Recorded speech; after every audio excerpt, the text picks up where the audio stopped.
مشکل ترین راستے سے دور پار تھے، اتنے لوگ آج جمع ہوئے ہیں، انشاءاللہ خالی نہیں بن جائے گا۔ اس لیے میں نہیں کہا رہا، یہ میرے پروردگار نے کہا۔ میں تو قرآن کریم کی آیات جو پڑھنے کا مجھے شرف نصیب ہوا ہے، اس کا ترجمہ وَأَمَّا بِنِعْمَتِ رَبِّكَ فَحَدِّثْ، تو سب میری نعمتوں کا پرچار کیا۔ حدیث کہتے ہیں بیان کرنا، پرچار کرنا۔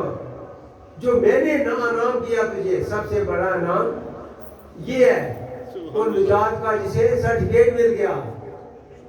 دنیا کی اگر کوئی چیز بھی اس نے حاصل کر لی، بادشاہی بھی اگر اسے مل گئی، ایک دن نہ بادشاہی رہے گی نہ خود رہے گا، کسی کام کا نہیں۔ کامیاب وہی رہا جس کی محبت الہی میں ڈوب گیا، محبت رسول میں، پیروی رسول میں ڈوب گیا، اس کا ایک اعلیٰ مقام ہو گیا۔ وہ ان لوگوں کے لیے تو ڈاکٹر صاحب بھی ہیں، میرے داماد بھی ہیں، تو الحمدللہ اس طرح سے کچھ چیزوں کو جو بھی مجھے ملا، بارش بھی ہے تو نوازی بھی ہے، تو الحمدللہ سب سے بڑی چیز ہے۔ دوسرا یہ میں عرض کرتا چلوں کہ بھائی ان لوگوں کا ذکر کرنے کا، جن پہ انعام ہوا وہ ذکر کرنے کا کوئی، میں یہ کہتا ہوں ان لوگوں کا ذکر نہ کریں تو ہماری نماز ہی نہیں ہوتی۔ اور وہ کون لگا ہے؟ صراط الذین انعمت علیہم، راستہ ان لوگوں کا جن پہ عطا، یعنی اللہ نے جن پہ انعام کیا۔ اگر یہ نہ پڑھیں، یہ سورۃ فاتحہ کا حصہ ہے، یہ نہ پڑھیں نماز ہو جائے گی؟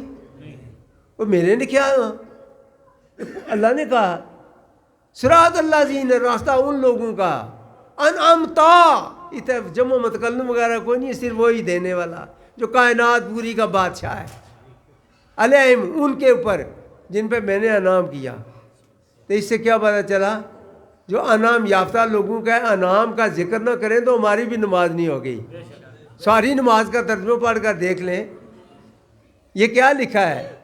السلام علینا، سلامتی ہم سب پہ، یہ جمع متکلم ہے۔ السلام علینا وعلی عباد اللہ الصالحین، جو خاص الخاص صالحین لوگوں پہ۔ اچھا، صالحین لوگوں پہ اگر انعام نہ، میں ان کے اسلام نہ دیں تو کیا؟ اگر یہ ضروری نہ ہو تو اپنی ہماری بھی نہ ہوگی۔ کہ آج تشہد چھوڑ دیں تو ہو جائے گا، تشہد میں اگر غلطی ہے تو سجدہ صاحب نہ نکالیں تو نماز ہی نہیں ہوگی، ایسے ہی ہے نا؟ تو یار یہ میں نے تو نہیں کیا، یہ نماز تو اللہ تبارک تعالیٰ نے اپنی پیارے نبی کو کہاں فرض کی؟ 10 نبوی کو، 10 نبوی کو میرے نبی پاک صلی اللہ علیہ وسلم کو معراج ہوا تو ہم پہ نماز فرض ہوئی۔ تو نماز جو فرض ہوئی اس میں دیکھیں ہے کیا ہے؟ ان لوگوں کو ساتھ لے کر چلنا، ہم نے ان لوگوں کا ذکر رکھنا، ہم نے زندہ رکھنا ہے، بار بار ذکر کرنا۔ یاد کرو میرے یعقوب کو، یاد کرو میرے ایوب کو۔ یہ اسی لیے کہ یاد کرنے کا مطلب کا بار بار ریپیٹ کرنا، ایسے ہی ہے نا؟ بار بار ریپیٹ کرنا، تو اس سے کیا ہوتا؟ بار بار ریپیٹ کرنے سے اللہ راضی ہوگا، کیونکہ اللہ نے حکم دیا جیسے میرے بندوں کا ذکر کریں گے تو میں تو آپ پہ راضی ہوں گا، ہیں؟ جیسے ہے نا، فَاذْكُرُونِی أَذْكُرْكُمْ، تو مجھے پاس یاد کر، اذکرکم، میں تجھے یاد کروں گا۔ تو جو اس کی یاد یہی ہے جس کو ہم پروردگار کائنات کے بادشاہ کو یاد کرتے رہیں گے تو ایک وقت آئے گا وہ ہمارا پرچار ہمارے خود کر دے گا، وہ ایسے کرے گا، وہ ہماری عزت کو بلند رکھے گا۔ یہ دیکھیں کوئی بے شمار لوگ ہیں جن کو، مجھے افسوس اس بات یہ ہے کہ مخلص ہو کر محبت کریں، مخلص ہو کر، یہ بناوٹ نہ کریں۔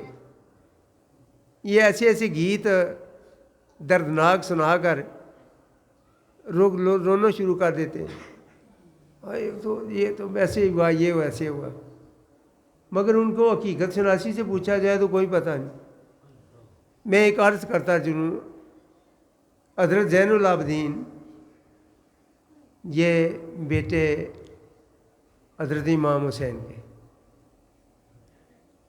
یہ تاریخ کا کربلا کا اگر سب سے بڑا مصنف ہے کہ تو زین العابدین ہی ہے. اس کے بعد پہلے تو راہ ہی کون تھا ہی نہیں کوئی.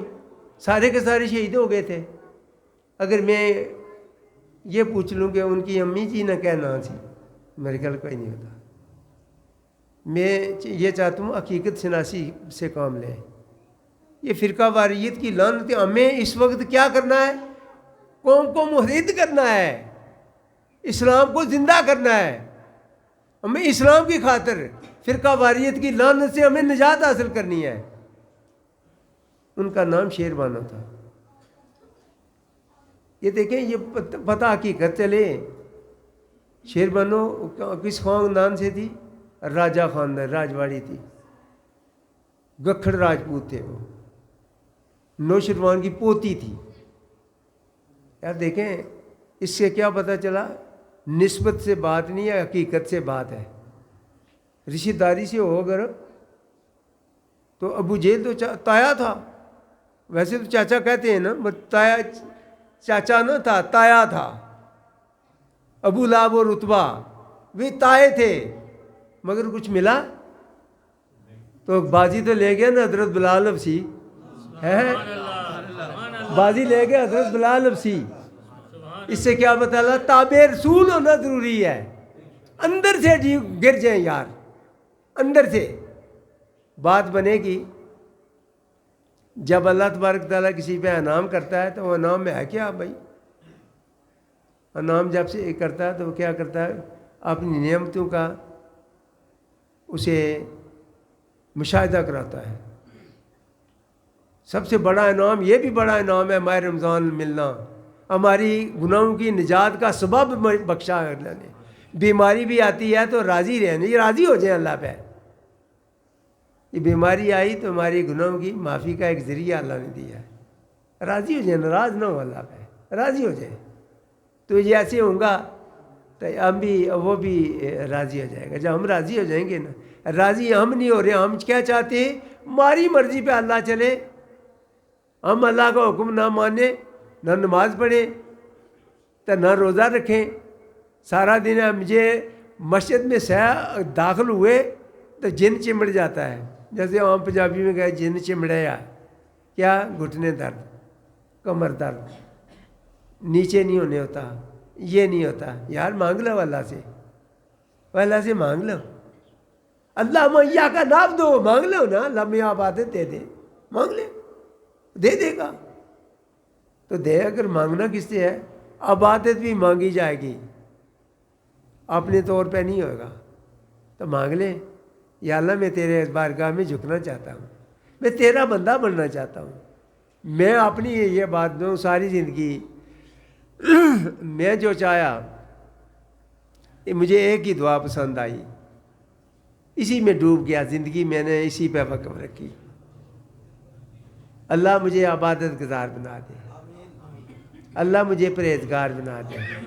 پرہیزگار جیسے قبلہ مفتی صاحب نے اس کی وضاحت کر دی ہے. اللہ مجھے شکر گزار بنا دے. جس حال میں تو رکھے, بیماری میں, غربت میں, کسی تکلیف میں, تو مجھے پھر بھی شکریہ ادا. نہ شکر کرنے تو کر کیا لیں گے؟ وہ کیا کر لیں گے؟ تو بہتر نہیں جھک جائے نہیں یار, شکر ادا کریں. یا اللہ تیری جو مرضی تیری ہے وہی میری مرضی. اپنی مرضی چھوڑے, اللہ کی مرضی پہ ہو جائے. میں ایمان کی پوری قوت سے کہتا ہوں, اور جو زندگی میں نے 83 سال گزاری ہے, میں نے دیکھا دل میں ہمیں دلیل گزاری نا, دلیل دل میں گارا, تو وہی ہوگی. یا اللہ تو سن رہا تھا, میں نے تو زبان تو میں نے حرکت میں نہیں لائی, میں نے تو دل. اس سے پتہ چلا سمیع البصیر کا بھی دروازہ کھول کر سنا دیا. میں سمیع البصیر بھی ہوں, تو دل میں دلیل تو گزار, میں وہ بھی سن لوں گا.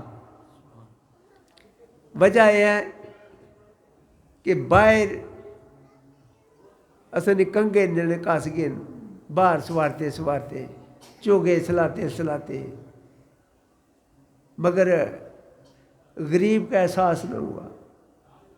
افسوس, اگر یہ جو غریب ہیرا موتی ہے, ان کو اگر سینے سے لگائیں, بھوک کے ستائے, بیماریوں میں جکڑے ہوئے, تو پیر صاحب کے پاس آئے مدد مانگنے، دعا مانگنے کے لیے.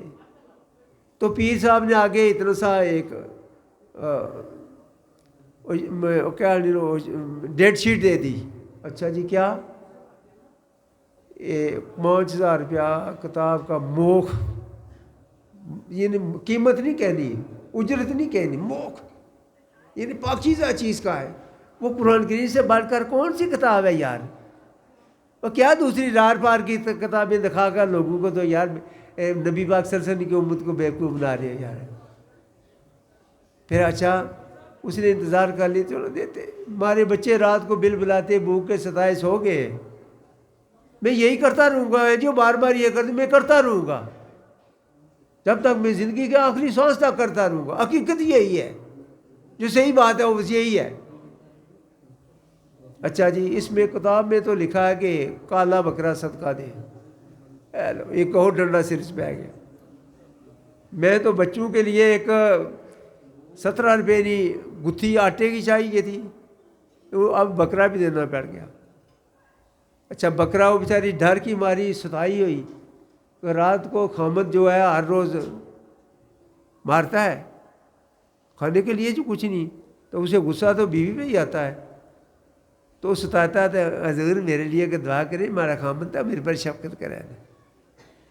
تو ڈر کی ماری بیچاری پیسے دے دیتی ہے، پیر صاحب یہ تھی آپ ہی بکرا لے لو. میں کدھر گئی ہوں تو مارا چڑھنا مار مار کے پس لیے تروڑ چڑھ سے.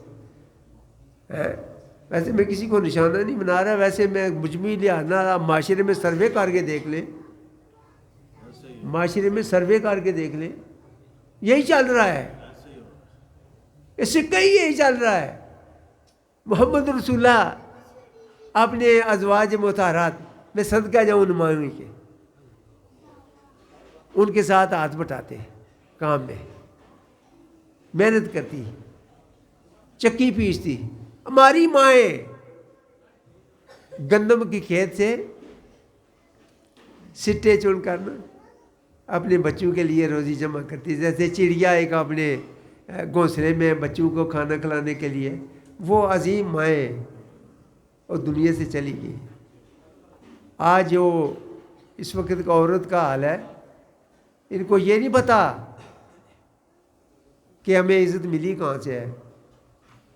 دیر نہ ہو جائے مجھے اشارہ کر دینا کہ حضور کے دور میں ایک آدمی، اکثر میں کرا بھی کرتا ہوں، میں کرتا بھی رہوں گا، یاد دہانی کرتا رہوں گا. ایک آدمی شام کے ملک میں گیا مزدوری کرنے کے لیے تھا. اس نے کہا اگر بچہ ہوا تو خوب پرورش کرنا، اگر بچی ہوئی تو زندہ ترگور کر دینا. ماں کی ممتا کب ایسے کر سکتی تھی؟ یہ عورت کو اس وقت یہ حیثیت تھی، یہ پاور اتھارٹی تھی.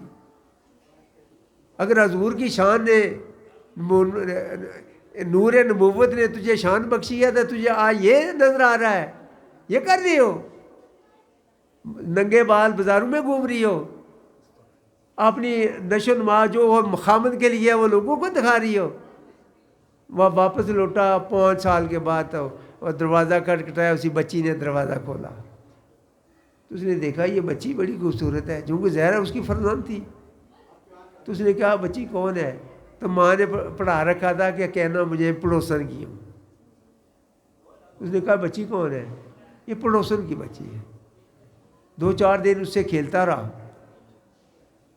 جب وہ اس سے انس ہو گیا اس کے ساتھ، تو ایک دن بچی دیر سے آئی تو کہنے لگی جاؤ اس کے گھر سے بچی لے آؤ، جو اس سے میں کھیلتا ہوں تو مجھے بڑا سکون ملتا ہے، مجھے بڑی پیاری لگتی ہے. تو ایسے ہوا کہ جب بچی بلا کر لائی تو بیوی کم عقل ہوتی ہے نا، ہائے، اور تم پہ رحم کرو یار، ظلم نہ کرو، رحم کرو یار، خدا رحم کرتا ہے رحم کرنے والوں پہ.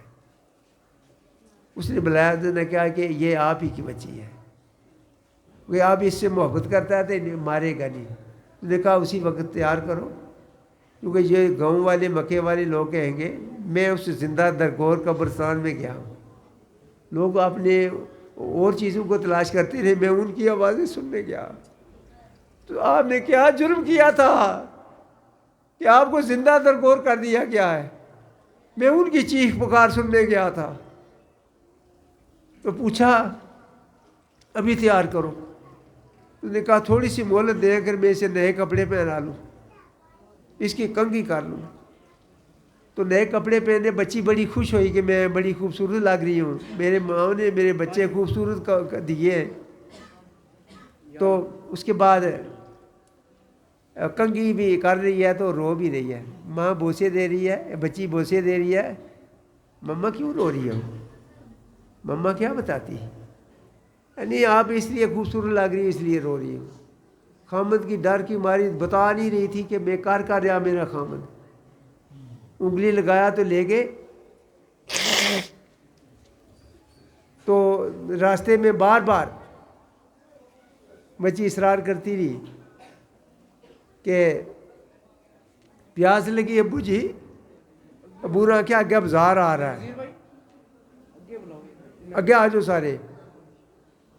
پھر مجھے بھوک لگی ہے, آگے بازار آ رہا ہے. بازار کون سا آ رہا تھا؟ آگے ویرانہ آ رہا تھا. وہاں ہم نے کھڑا کھودنا شروع کیا. گڑھا کھودنا شروع ہوا. بچی نے دیکھا جب وہ گڑھا کھودتے ہوئے اس کی مٹی کپڑوں پہ لگتی تو وہ اپنی نرم و نازک چنی کے ساتھ میں کپڑے اس کے ساتھ, بو آپ کے کپڑے گندے ہو گئے. بچی یہ کر رہی ہے, باپ یہ کر رہا ہے. یہ تھی حالت ہمارے دین کی, یہ تھی. یہ نبوت, نور نبوت نے ہمیں روشنی دی تو ہمیں پروردگار مل گیا. اس سے بڑا نام کیا ہے؟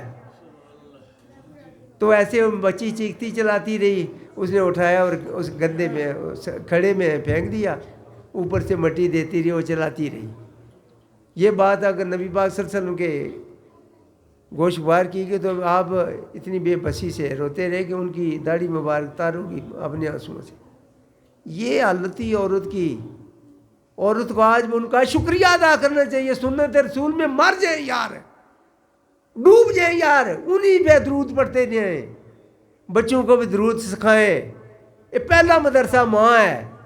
وہ مائیں جو ہم نے بچوں کو درود پڑھتی بھی ہیں تو درود سکھاتی بھی ہیں. ان کے بچے گمراہی سے پاک رہیں گے اللہ کے فضل سے. وہ کیا بلند اور بالا شان پائیں گے. اچھا, تو یہ میرا یہی التجا ہے میرے دوستوں. ماہ رمضان کی مبارک گھڑی میں کوئی سرائے علمگیر, کوئی جہلم سے, کوئی گجرات سے, کوئی کہیں سے آیا. میرے 2 بچے بھی میرپور سے آئے میرے کلیجے کو ٹھنڈک پہنچانے کے لیے. مجھے بڑا سکون ملا ہے. تو اللہ تبارک تعالیٰ ان کو نیک عمل کرنے کے اور جذبے عطا فرمائے, محبت عطا فرمائے, محبت الہی نصیب کرے. انشاءاللہ میں ایمان کی پوری قوت سے کہتا ہوں جتنے بھی یہاں موجود ہو, وہ یار میرے ابے کو ولیمہ تو ہے نہیں, وہ محمد رسول اللہ کی محفل ہے. شاہ سید عبد القادر جیلانی جنہوں نے انعام حاصل کیا ان کی آج یاد تازہ کر رہے ہیں. ایک بھی خالی نہیں جائے گا انشاءاللہ اللہ کے فضل سے. سب انشاءاللہ جولی بھر کر جائیں گے اللہ کے فضل سے. جو دلی مرادیں لے کر آئیں سب بھر کر جائیں گے, خالی نہیں جائے گا. وہ کائنات کے بادشاہ سے مانگنے جائے تو خالی جائے, کیسے ہو سکتا ہے؟ تو پھر اس کے گھر میں جا کر مانگ رہے ہیں معافی. وہ اس کے گھر میں آ کر آئے, وہ اس کا گھر ہے, اللہ کا گھر ایک مسجد ہے. اس کے گھر پر جا کر معافی مانگے تو دے نا یار, کیسے؟ وہ تو رحمان رحیم ہے, خالی کیسے جانے دے گا وہ؟ یقین جانے یار, اس سے سودا کر کے دیکھیں. یہ چونکہ مجھے اشارے ہو رہے ہیں. آخر دعوانا الحمدللہ رب العالمین. تو دعا بھی ساتھ ہی کر دوں.